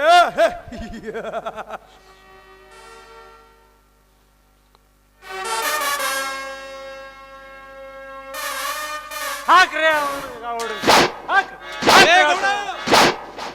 ಹಾಕ್ರಾಡಕಾಬಾರ್ದು ನೋಡ್ರಿ ಅವ್ನು ಹಂಗ್ ನೋಡ್ರಿ ಹೇಳ್ತಾನೆ ಅವ್ನು. ಇಷ್ಟೇ ನಾನಿನ್ನ ಪೌರುಷ, ಹಾಗೇಕೆ ಎದೆ ಬಾಯಿ ಬಡಿದುಕೊಳ್ಳುವೆಯೋ? ತೋಳದ ಕೈಯಲ್ಲಿ ಸಿಕ್ಕ ಕುರಿಯಂತೆ ಅನ್ಯರ ಎಂಜಲಿನಿಂದ ಬೆಳೆದಿರುವ ನಿನ್ನಂತ ಕಪಿ ಹೊಡೆತಕ್ಕೆ ಅಜೆಂದಿಗೂ ನಡುಗದು ಈ ರೈತನ ಗಂಡೆದೆ. ಲೇ ಶಿವ್ಯ, ನಿಮ್ಮಂತ 100 ಬಡ ಬಿಕಾರಿಗಳಿಗೆ ಅನ್ನ ಹಾಕಿ ಪುಣ್ಯದಾತ ನೆನೆಸಿಕೊಂಡಿರುವ ಈ ರುದ್ರೇಗೌಡ ಅನ್ಯರ ಎಂಜಲದಿಂದ ಬದುಕುವೆಂದು ಹೇಳುವ ಮಗನೇ. ನಿನ್ನನ್ನು ಜೀವಂತವಾಗಿ ಸುಟ್ಟರು ನನ್ನ ಹೊಟ್ಟೆಯಲ್ಲಿ ಹತ್ತಿದ ಪ್ರಳಯಾಗ್ನಿ ಶಾಂತವಾಗದು. ನಾಳು ಮಗನೇ ಈ ಗೌಡನ ಹೊಡೆದವನ್ನು. ಏ ಗೌಡ, ಬಾರಿ ಮತ್ತೆ ಹೇಳ್ತಾನ ಅವಂಗ.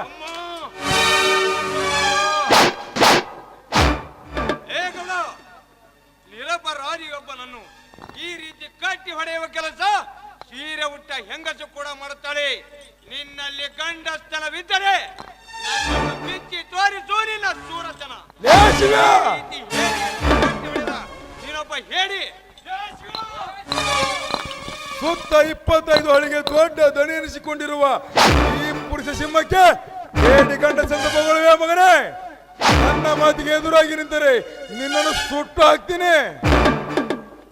ಅದಕ್ಕಿಂತ ಪೂರ್ವದಲ್ಲಿಯೇ ನಿನ್ನ ಅಂತಿಮ ಯಾತ್ರೆ ನಡೆಯುವುದೆಂದು ನೀನು ನಿನ್ನ ಪದರಿನಲ್ಲಿ ಕಟ್ಟಿಟ್ಟುಕೊಳ್ಳು. ನನ್ನನ್ನು ಎದುರಾಗಿಕೊಳ್ಳುವ ಧೈರ್ಯ ನಮ್ಮ ನಾಡಿನಲ್ಲಿ ಯಾವ ಗಂಡಸಿಗೂ ಇಲ್ಲವೆಂದು ನೀ ನಿನ್ನ ಪದರಿನಲ್ಲಿ ಗಂಟಿಟ್ಟುಕೋ ಶಿವ್ಯ. ಈ ಕೆರಳಿದ ಹುಲಿಗೆ ಎದುರಾಗಿ ನಿಲ್ಲಬೇಡ. ಈ ಹುಲಿಗೆ ಬಲೆ ಹಾಕುವನೆಂದು ಪಣ ತೊಟ್ಟರೆ ಅಂದು ಆಂಗ್ಲರ ಕೈಯಲ್ಲಿ ಸಿಕ್ಕ ಸಂಗೊಳ್ಳಿ ರಾಯಣ್ಣ, ಸಿಂಧೂರ ಲಕ್ಷ್ಮಣ, ಮಹಾತ್ಮ ಗಾಂಧೀಜಿ ಅಂತಾಗುವುದು ನಿನ್ನ ಸ್ಥಿತಿ. ಅವರಂತೆ ಸತ್ತು ಹೋಗುವುದೇ ನಮ್ಮ ನಾಡಿನ ವೀರರ ಕೆಲಸ. ಹೇಡಿಯಂತೆ ಮೋಸ ಮಾಡಿ ಕೊಲ್ಲುವುದು ನಿಮ್ಮಂತ ಚಂಡರ ಕೆಲಸ. ಆಂಗ್ಲರ ಜೊತೆ ನಾಡಿಗಾಗಿ ಹೋರಾಡಿ ಪ್ರಾಣಾರ್ಪಣೆ ಮಾಡಿದರೆ ಇಂದಿನವರ ಹೆಸರು ಭಾರತದ ಭೂಪಟದಲ್ಲಿ ಅಚ್ಚಳಿಯದೆ ಅಜರಾಮರವಾಗಿ ಉಳಿದಿದೆ. ಇದಲ್ಲದೆ ಮಹಾತ್ಮ ಗಾಂಧೀಜಿಯವರು ಅದೇ ಆಂಗ್ಲರ ಜೊತೆ ಹೋರಾಡಿ ಸ್ವಾತಂತ್ರ್ಯ ಪಡೆಯದಿದ್ದರೆ ಇಂದಿಗೂ ನೀನವರ ಗುಲಾಮನಾಗಿರ್ತಿದ್ದಿ. ಎಂದು ಸ್ವತಂತ್ರವಾಗಿ ಜೀವಿಸುವ ನೀನು ಅವರ ಹೆಸರಿಗೆ ಕಳಂಕ ತಂದು ಪರಕೀಯರ ರಕ್ತಕ್ಕೆ ಹುಟ್ಟಿದವರಂತೆ ಮಾತನಾಡಿದರೆ ಆದರಕ್ಕೆ ಹುಟ್ಟಿದವರಂತೆ ಸಮಾಜಕ್ಕೆ ಹೇಳುತ್ತೇನೆ. ಮಾತಿನಲ್ಲಿ ಮರ್ಯಾದೆ ಇಟ್ಟು ಮಾತನಾಡದೆ ನನಗೆ ಮನ ಬಂದದೆ ಮಾತನಾಡ್ತೀನಿ. ಲೇ ಮಗನ, ಲೇಖನ ತೆಗೆದುಕೊಂಡು ಬೇಕಾದ ಕಬ್ಬಿಣವನ್ನು. ಅಪ್ಪಣೆ ದಣಿ.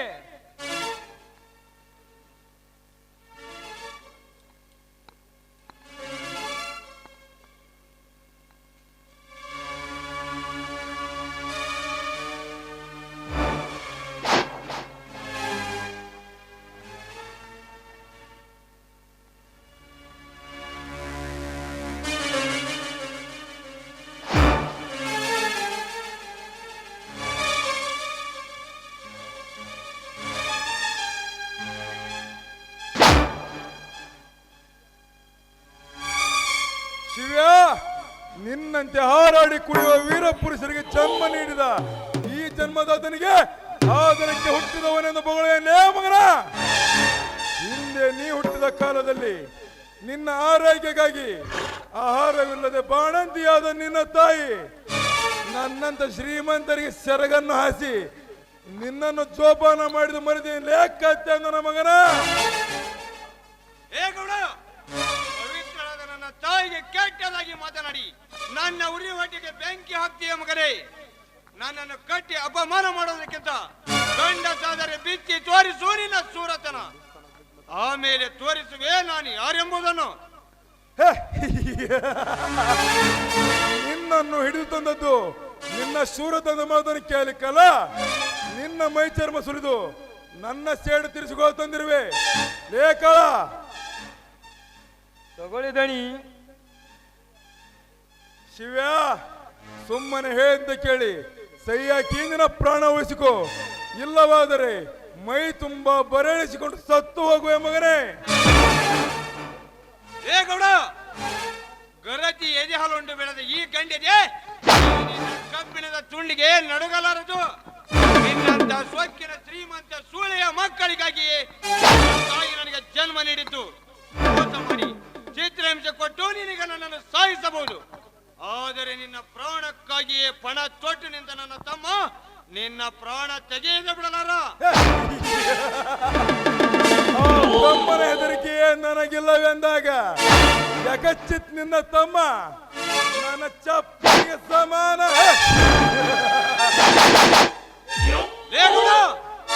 ಬಡವರ ರಕ್ತದಿಂದ ಉಬ್ಬಿ ನಿಂತಿರುವ ನಿನ್ನ ದೇಹಕ್ಕೆ ಅದೇ ಚಪ್ಪಲಿ ಅಡ್ಡು ಹಾಕಿ ಕೋಟ್ಯಾಂತರ ಹಣ ಕಳಿಸಿಟ್ಟ ನಿನ್ನ ಮನೆಗೆ ಬೆಂಕಿ ಹಚ್ಚಿ ಅದೇ ಬೆಂಕಿಯಲ್ಲಿ ನಿನ್ನನ್ನು ಸುಟ್ಟು ಹಾಕಲಿಕ್ಕೆ ಸಿದ್ಧವಾಗಿ ನಿಂತಿದ್ದಾನೆ ನನ್ನ ತಮ್ಮನೆಂಬ ಮದವೇರಿದ ಕೋಣ. ಆ ಕೋಣಕ್ಕೆ ತಕ್ಕಂತೆ ನಿರ್ಮಿಸಿರುವೆನು ಹಠಮಾರಿ ಎಂಬ ಖಡ್ಗವನ್ನು. ಈಗ ಈ ಕೋಣಕ್ಕೆ ತಕ್ಕಂತೆ ನಿರ್ಮಿಸಿರುವೆನು ಈ ಕಾಯ್ದ ಕಬ್ಬಿಣವನ್ನು. ತಾಳು ಮಗನೇ ಈ ವೇದನೆಯನ್ನು. ನೋಡ್ರ ನೀವ್ ಎಳೆ ಪೋರ್ಸ್ಗೆ ಮೈ ಚರ್ಮ ಎಲ್ಲ ಸುಟ್ಟೋಗ್ಬೇಕು ನೋಡ್ರಿ. ಹಂಗ ಹೇಳಿರಿ ಹೇಳ್ತ ನಾವಂಗ ಹೇಳಿ.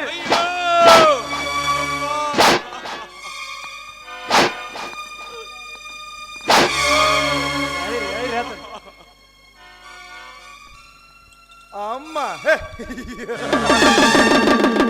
ಎಲ್ಲಿದ್ದಾಳೆ ನಿನ್ನಮ್ಮ?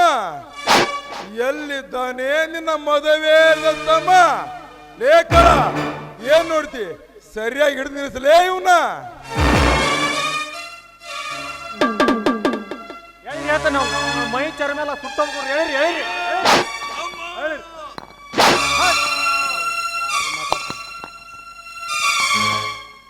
ಶಿವ್ಯ, ಸುಮ್ಮನೆ ನನ್ನ ಕೈಯಲ್ಲಿ ಚಿತ್ರಹಿಂಸೆಗೊಳಗಾಗಿ ಸಾಯಬೇಡ. ಸುಮ್ಮನೆ ಸೈಯ ಕೀಲಿಂದ ಹೊರಟು ಹೋಗು. ಹಾಗೆ ನಿನ್ನನ್ನು ಕೈ ಬಿಟ್ಟು ಹೋಗಲಿಕ್ಕೆ ನಾನೇನು ಹೇಳಿ ರಕ್ತ ಕೊಟ್ಟಿಲ್ಲ ಗೌಡ. ನಾಟಕಕ್ಕೆ ವೀರ ಸಿಂಹ ನೆನೆಸಿಕೊಂಡಿರುವ ತಂದೆಯ ರಕ್ತಕ್ಕೆ ಹುಟ್ಟಿದ್ದೇವೆ. ಅವರ ರಕ್ತಕ್ಕೆ ಹುಟ್ಟಿದ ನಾವು ಪ್ರಾಣ ತೆಗೆಯದೆ ಬಿಡಲಾರೆವು. ನೀನೀಗ ಮೋಸ ಮಾಡಿ ನನ್ನ ಪ್ರಾಣ ತೆಗೆಯಬಹುದು. ಆದರೆ ಸಿಕ್ಕಂತೆ ಕುಡಿ ಹಾಲು ಕುಡಿದು ಸ್ವಕ್ಕೇರಿ ನಿಂತ ನನ್ನ ತಮ್ಮ ನಿನ್ನ ರುಂಡವನ್ನು ಕಡಿದು ಆ ರುಂಡವನ್ನು ನನ್ನ ಹೊಲದಲ್ಲಿರುವ ಬನ್ನಿ ಮಹಾಂಕಾಳಿ ಕೊರಳಿಗೆ ಮಾಲೆ ಮಾಡಿ ಹಾಕಿ ನಿನ್ನ ಮೈ ಚರ್ಮವನ್ನು ಸುಲಿದು ತಾ ಮೆಟ್ಟುವ ಮೆಟ್ಟು ಮಾಡಿಸುತ್ತಾನೆ. ಎಚ್ಚರ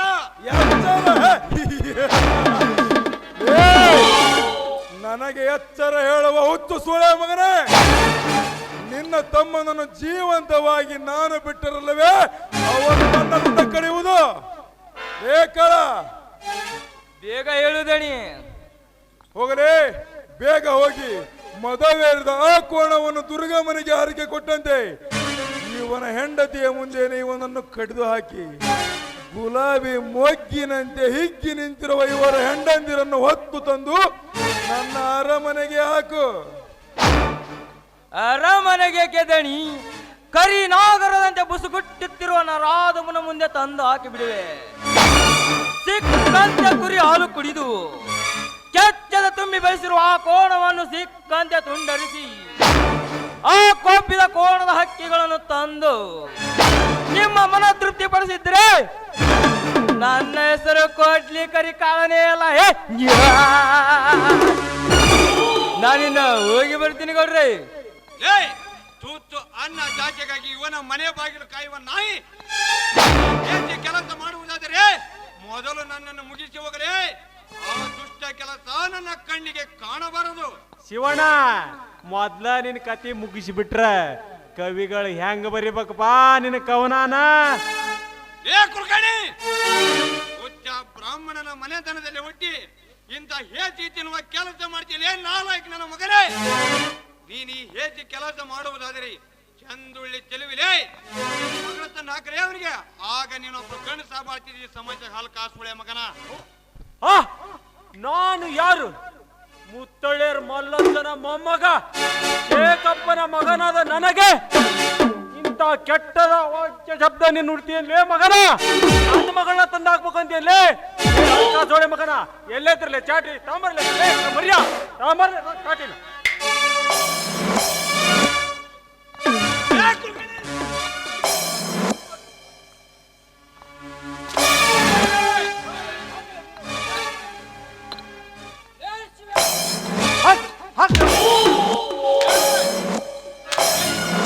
ಕುಲಕರ್ಣಿ ಮಾತಿಗೆ ಮಾತು ಬೆಸುತ್ತ ನಿಂತರೆ ನಮ್ಮ ಕಾರ್ಯವನ್ನು ಕೈಗೂಡಲಾರದು.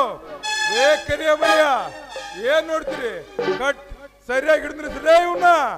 ನನ್ನ ಮೇಲೆ ಕೆಟ್ಟ ಕಣ್ಣಿಡಿ ಅವನ ಕಣ್ಣನ್ನು ಕಿತ್ತು ಹಾಕಿ ಬಿಡುತ್ತೇನೆ.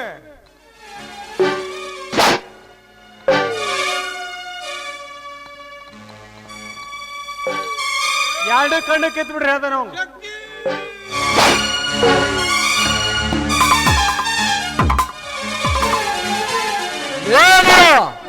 ಅನ್ಯಾಯವಾಗಿ ನನ್ನ ಅಣ್ಣನನ್ನು ಕಟ್ಟಿ ಹಾಕಿದ್ದಲ್ಲದೆ ಸಿಕ್ಕಂತೆ ಚಿತ್ರಹಿಂಸೆ ಕೊಟ್ಟು ಅವನ ಒಂದು ಕಣ್ಣು ಕೂಡ ಕೆತ್ತು ಹಾಕಿ ಬಿಟ್ಟಿಯ ಮಗನೇ.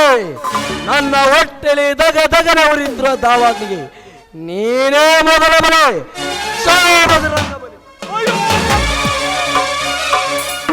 ಘಾತ ಮಾಡಿದ ಶಕ್ತಿ ಘಾತ ಮಾಡಿದಿ. ಏ ಕಿರಿಯ ಮರಿಯ, ಏನ್ ನೋಡ್ತೀರಿ? ಕಟ್ಟಿ ಹಾಕಿರೇ ಇವನ್ನ.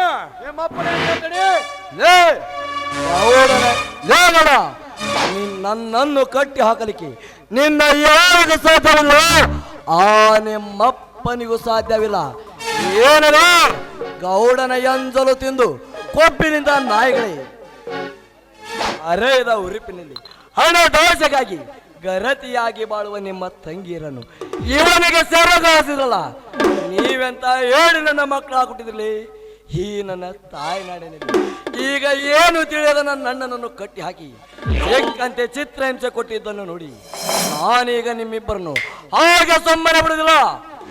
ಇಬ್ಬರ ಎದೆಗುಂಡಿಗೆ ಸೆಳಿ ಹೊರ ಬರುವ ರಕ್ತವನ್ನು ಘಟನೆ ಕುಡಿದು ನಿಮ್ಮ ರುಂಡವನ್ನು ಚಂಡಾಡಿ ಈ ಗೌಡನ ಮನೆಯ ಬಾಗಿಲಿಗೆ ಕಟ್ಟದಿದ್ರಿ ನನ್ನ ಹೆಸರು ಶಕ್ತಿ ಅಲ್ಲಂತ ಕೇಕೆ ಹಾಕಿ ನಗಲಿ ಸಮಾಜ. ಲೇಖರಿಯ ಮರಿಯ ಮುಗಿದ್ರಲೇ ಹುಚ್ಚ. ಶಕ್ತಿ ಬೇಡ, ಶಕ್ತಿ ಬೇಡ, ಶಕ್ತಿ. ಜೈ ಬಜರಂಗ ಬಲಿ.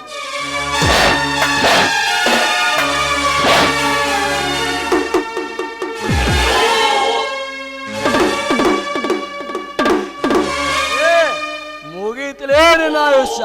ಏ ಶಕ್ತಿ ನಾನಲ್ಲ ನಾನಲ್ಲ.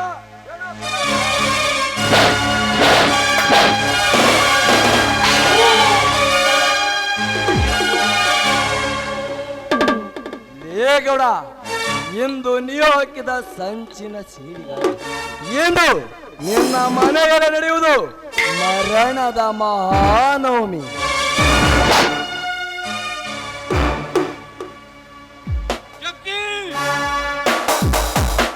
ಹೌದಣ್ಣ, ಕುರಿ ಹಾಲು ಕುಡಿದು ಮಠ ಕುರು ನೆನೆಸಿಕೊಟ್ಟ ಈ ಶಕ್ತಿ ಸಿಕ್ಕಂತೆ ಸೋಕಿಗೇರಿ ನಿಂತಿದ್ದಾನೆ. ಮದನ ಮದ್ದಾನೆಯಾಗಿರುವ ಈ ಗಂಡು ಹುಲಿ ಇನ್ನು ಯಾರ ರಕ್ತ ಕುಡಿಯಬೇಕೆಂಬುದು ತಿಳಿದಿಲ್ಲ ಈ ಗೌಡನಿಗೆ. ಏನರೇ ಗೌಡ, ಬೆಳೆಗಾಲದ ಸ್ಪರ್ಧೆ ಸೇರಿಗಾಗಿ ನನ್ನ ಗೂಡಿಗೆನೆ ಬೆಂಕಿ ಇಟ್ಟು 10,000 ಹಣ ಕೊಟ್ಟಂತೆ ಮಾಡಿ ನನ್ನ ಆಸ್ತಿಗೆ ಕೈ ಹಾಕಿದಿ ಮಗನೇ. ಪಂಚಾಯತ್ ಮುಖ್ಯಸ್ಥರನ್ನು ಹೆದರಿಸಿ ಊರಿನ ಹಣ ಎತ್ತಿ ಹಾಕಿ ಮಾಡಿಗೆ ಮೇಲೆ ಮಾಡಿ ಕಟ್ಟಿಸಿಕೊಂಡೆ. ಈಗ ಏನು ತಿಳಿದ ನನ್ನ ಅಣ್ಣನನ್ನು ಕಟ್ಟಿ ಹಾಕಿ ಸಿಕ್ಕಂತೆ ಚಿತ್ರಹಿಂಸೆ ಕೊಟ್ಟಿದ್ದಲ್ಲದೆ ಅವನ ಒಂದು ಕಣ್ಣು ಕೂಡ ಕೆತ್ತು ಹಾಕಿಬಿಟ್ಟೆ ಮಗನೇ. ನಾ ಆ ಸೇಡಿಗಾಗಿ ನನ್ನ ಹೊಟ್ಟೆಯಲ್ಲಿ ಪುಟಿದಾಡ್ತಿದೆ. ಸೇಡಿನ ಪ್ರಳಯ ಆಗ್ಲಿ ಲೇಖನ ಮುಗೀತಲೇ ನಿನ್ನ ಆಯುಷ್ಯ. ಹೌದಮ್ಮ, ಇವನ ರಕ್ತ ಹೀರಿ ಪ್ರಾಣ ತೆಗೆದಾಗಲೇ ಸಿಗುವುದು ನನಗೆ ಮುಕ್ತಿ. ಹೇಮ ಯಾವ ರೀತಿ ಓಡಾಡಿಸಿ ಕಡಿದು ಹಾಕಲಿ ಈ ಬೆಟ್ಟವನ್ನು ನನ್ನ ಗೂಡಿಗೆನೆ ಬೆಂಕಿ ಇಟ್ಟ ಇವನ ತಲೆ ಕಡಿದು ಹಾಕಲು ಇಲ್ಲ, ಅವನ ಕಣ್ಣು ಕಿತ್ತ ಇವನ ಕೆಟ್ಟ ಕೈಗಳನ್ನು ಕತ್ತರಿಸಿ ಹಾಕಲು ಇಲ್ಲ, ರೈತರ ಕಣ್ಣಲ್ಲಿ ರಕ್ತ ಕಣ್ಣೀರು ಹರಿಸಿದ ಇವನ ಕಣ್ಣುಗಳನ್ನು ಕಿತ್ತು ಹಾಕಲು ಇಲ್ಲ, ಬಡವರ ರಕ್ತ ಕುಡಿದು ಕೊಪ್ಪಿರಿದ ಇವನ ದೇಹವನ್ನು ಭಾಗ ಮಾಡಲು ಇಲ್ಲ, ನನ್ನ ಆಸ್ತಿಯಲ್ಲಿ ಕಾಲಿಡುತ್ತಿರುವ ಇವನ ಕಾಲಗಳನ್ನು ಕಡಿದು ಹಾಕಲು ಇಲ್ಲ, ಇವನ ಎಡಗುಂಡಿಗೆ ಹೊಡೆದು ಬಿಸಿ ರಕ್ತ ಕುಡಿದು ನನ್ನ ಮನಸ್ಸು ಶಾಂತ ಮಾಡಿಕೊಳ್ಳಲು ಓರಮ್ಮ ಹೇಳು.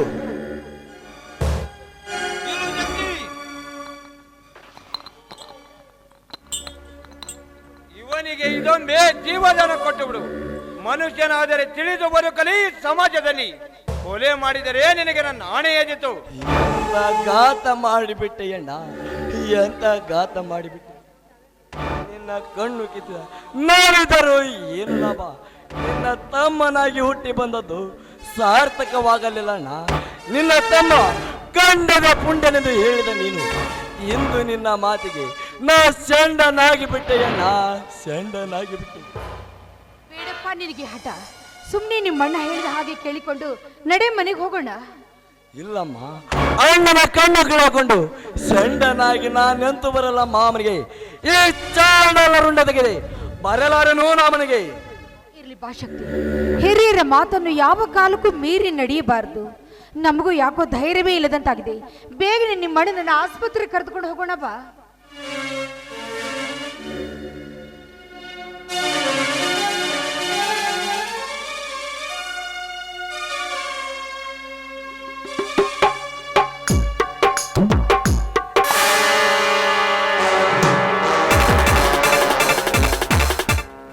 ಕೊಲೆ, ನನ್ನ ಕೊಲೆ, ನನ್ನ ಬಲಗೈಯಾಗಿರುವ ಕನ್ಯಾಮರಿಯನ ಕೊಲೆ.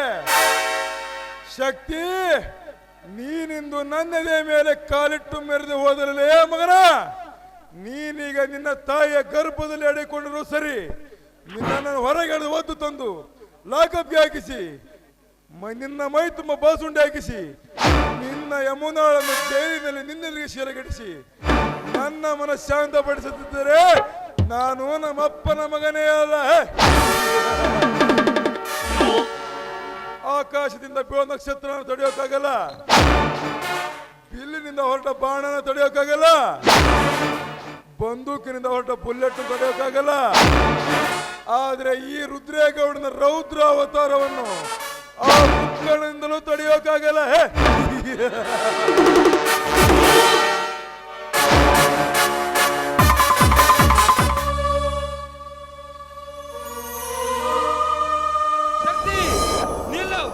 ಒಂದು ಹೆಜ್ಜೆ ಮುಂದಿಟ್ಟರೆ ಈಗಲೇ ಶೂಟ್ ಮಾಡಿಬಿಡುತ್ತೇನೆ. ಪೊಲೀಸರು ನಮ್ಮನ್ನು ಹಿಡಿಯಲು ಬಂದಂತೆ ಕಾಣುತ್ತದೆ. ನೀನು ಬೇಗನೆ ಅಣ್ಣನನ್ನು ಕರೆದುಕೊಂಡು ಇಲ್ಲಿಂದ ಮರೆಯಾಗಿ ಆಸ್ಪತ್ರೆಗೆ ಹೋಗಿ ಬಿಡಮ್ಮ. ಇಲ್ಲಪ್ಪ, ನೀನನ್ನು ಬಿಟ್ಟು ನಾನು ಎಲ್ಲಿಗೆ ಹೋಗೋದಿಲ್ಲ. ನೀನಿಲ್ಲದೆ ನಾವು ಹೇಗಪ್ಪ ಬಾಳುದು? ಹಾಗೆ ಹಠ ಹಿಡಿಯೋ ಸಮಯವಿದಲ್ಲ ಆತಿಗೆ. ನಾನು ಜೈಲಿಗೆ ಹೋಗುವುದು ಖಚಿತ, ಆದರೆ ಹೋದ ಮರುಕ್ಷಣದಲ್ಲಿ ಬಿಡುಗಡೆಯಾಗಿ ಬಿಡ್ತೀನಿ. ನೀವೇನು ಚಿಂತಿಸಬೇಡ್ರಿ. ಆದರೆ ನೀವು ಇಲ್ಲಿಯೇ ಇದ್ದರೆ ನನ್ನ ಜೊತೆ ನೀವು ಕೂಡ ಸರಬನ ನೋಡಬೇಕಾಗುತ್ತದೆ ಅತ್ತಿಗೆ. ನಿನ್ನ ಜೊತೆಗೆ ಸಾಯುವುದಕ್ಕೆ ನಾನು ಕೂಡ ಸದಾ ಸಿದ್ಧಳಿದ್ದೇನೆ. ಆದರೆ ನಿನ್ನನ್ನು ಮಾತ್ರ ಆ ಪಾಪಿಗಳ ಕೈಯಲ್ಲಿ ಮಾತ್ರ ನಾನು ಕೊಡುವುದಿಲ್ಲ. ಅತ್ತಿಗೆ, ಈ ನಿನ್ನ ಮೈದುನ ಜೈಲಿಗೆ ಹೋಗುತ್ತಾನೆಂದು ದುಃಖಿಸಿ ಕಂಬನಿ ಮಿಡುಕದಿರಮ್ಮ. ನಾನೆಲ್ಲರ ಸಮಯ ನೋಡಿ ಯಾವನಾದರೂ ಕುಹಕಿ ನನ್ನ ಮಗ ನನ್ನ ಮನೆತನದ ಮೇಲೆ ಕಣ್ಣು ಹಾಕಿದರೆ ಅವತ್ತೇನು ಮಣ್ಣಾಗ ಹಾಕ್ತೀನಿ. ಈ ಮಾತು ಸತ್ಯ. ಆದರೆ ಬೇಗನೆ ಅಣ್ಣನನ್ನು ಆಸ್ಪತ್ರೆಗೆ ಒಯ್ಯಲೇಬೇಕು. ಬೇಗನೆ ಹೋಗಮ್ಮ. ಹಾಗಾದ್ರೆ ಎಲ್ಲರೂ ಎಲ್ಲಾದ್ರೂ ತಪ್ಪಿಸ್ಕೊಳ್ಳೋಣ ಬಾ. ಕೊಲೆ ಮಾಡಿ ಹೇಗೆ ತಪ್ಪಿಸಿಕೊಳ್ಳುವುದು ಈ ಗಂಡಸಿನ ಲಕ್ಷಣವಲ್ಲ. ಅತ್ತಿಗೆ ಸಮಾಜಕ್ಕೆ ಅನ್ಯಾಯವಾಗಿರುವ ಇಂಥ 100 ಕುನ್ನಿಗಳ ಕತ್ತು ಕೊಯ್ತೀನಿ, ಸ್ವತಃ ನಾನೇ ಜೈಲಿಗೆ ಹೋಗ್ತೀನಿ. ಆದರೆ ನೀ ನನ್ನ ಪ್ರಾಣ ಮೀಸಲಿರುವುದೇ ಸತ್ಯಕ್ಕಾಗಿ ಬೇಗನೆ ಹೋಗಮ್ಮ. ಆದರೆ ಒಂದು ಮಾತು ಅತ್ತಿಗೆ, ಏನಪ್ಪ ಅದು? ಯಮುನಾಳನ್ನು ಮಾತ್ರ ಚೆನ್ನಾಗಿ ನೋಡ್ಕೊ ಹೋಗತ್ತಿಗೆ. ಪೊಲೀಸರು ಇಲ್ಲಿಯೇ ಬಂದರು. ಹೋಗಮ್ಮ, ಹೋಗದಿದ್ದರೆ ನಿನಗೆ ನನ್ನ ಆಣೆಯಾಗಿದೆ.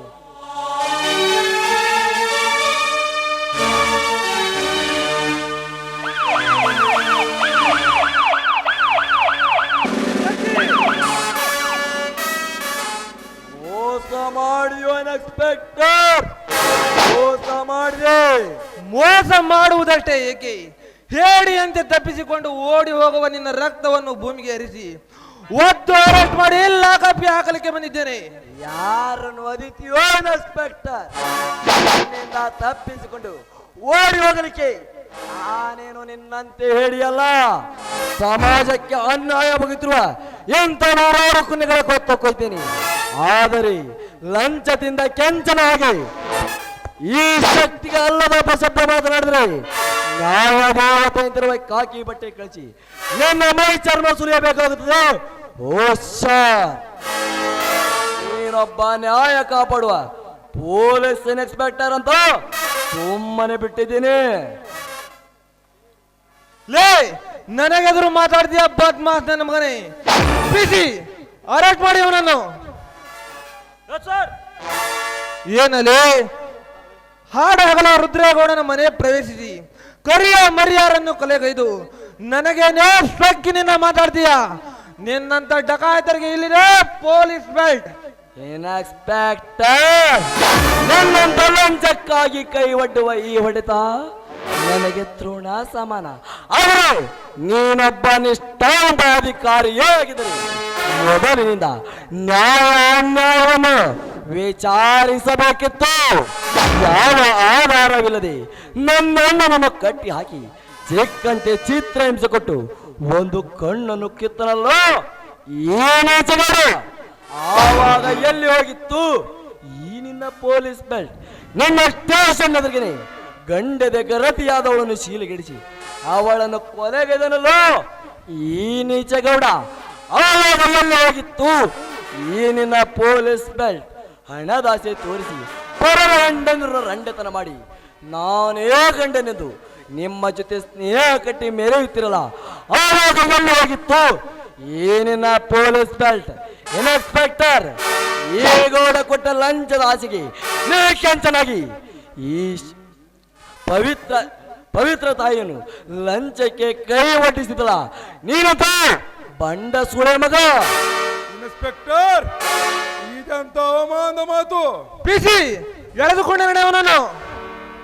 ಲೇವಡ, ನಾನೆಲ್ಲರ ಸಮಯ ಸಾಧಿಸಿ ನನ್ನ ಮನೆತನದ ಮೇಲೆ ಕಣ್ಣು ಹಾಕಿದರೆ ನಾನು ಜೈಲಿನಿಂದ ಬಿಡುಗಡೆಯಾಗಿ ಬಂದು ನೀನು ನಿನ್ನ ತಾಯಿಯ ಗರ್ಭದಲ್ಲೇ ಅಡಗಿಕೊಂಡು ಕೂತಿದ್ದ ನಿನ್ನ ತಾಯಿಯ ಗರ್ಭವನ್ನು ಸಿಳಿ ಹಾಕಿ ನಿನ್ನನ್ನು ಹೊರಗೆಳೆದು ನಿನ್ನ ಸ್ಥಿರ ಕೆಳೆದು ನಮ್ಮೂರ ಅಗಸಿ ಬಾಗಿಲಿಗೆ ಕಟ್ಟದಿದ್ದರೆ ನಾನು ನಮ್ಮ ಗಂಡ ಗಡ್ದಂತ ತಗೋಬೇಡ, ಮೆಂಡ ಗಡ್ದಂತ ತಗೋ ಲೇವಡ. ಈ ಶಕ್ತಿ ಬಡವರ ಪಾಲಿಗೆ ಸೈಲೆಂಟ್ ಆಗಿರ್ತಾನೆ, ಸಿಂಪಲ್ ಆಗೇ ಕಾಣಿಸ್ತಾನೆ. ಅದು ನಿಮ್ಮಂತ ಶ್ರೀಮಂತರ ಪಾಲಿಗೆ ರಾಗೇ ಬರೀತಾನೆ. ಲೇವಡ ಐತಿ ಬರ್ತಾನೆ ನನಗ.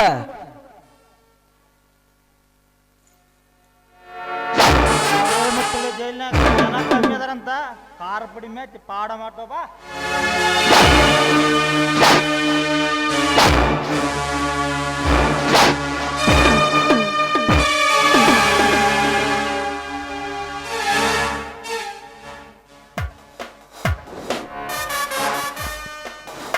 ಇನ್ಸ್ಪೆಕ್ಟರ್, ತೆಗೆದುಕೊಳ್ಳಿ ಈ ಹಣ. ಇವನಿಗೆ ಮಾತ್ರ ಜೀವಾವಧಿ ಶಿಕ್ಷೆ ಆಗುವಂತೆ ಮಾಡಬೇಕು. ಹಾಗಾದರೆ ನನ್ನ ಅರ್ಧ ಆಸ್ತಿಯನ್ನು ನಿನ್ನ ಹೆಸರಿಗೆ ಮಾಡಿಕೊಡ್ತೀನಿ. ಓಕೆ? ಓಕೆ, ನಾನಿನ್ನು ಬರ್ತೀನಿ.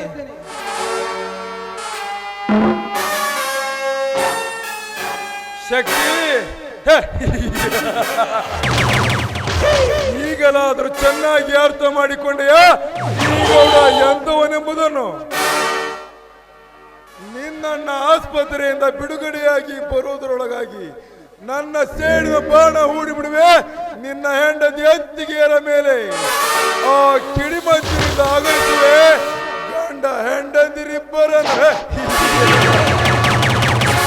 ಆಮೇಲೆ ಅವರಿಬ್ಬರನ್ನು ಬಿಟ್ಟು ನಿನ್ನ ಆಸ್ತಿಯನ್ನು ಎತ್ತಿ ಹಾಕಿ ನಿನ್ನನ್ನು ಕಳಿಸುವೆ ಯಮರಾಜನ ಸೇವೆ ಮಾಡಲಿಕ್ಕೆ. ಅಲ್ಲಿಗೆ ಮುಕ್ತಾಯಗೊಳ್ಳುತ್ತದೆ ನನ್ನ ನಾಟಕದ ನಾಂದಿ.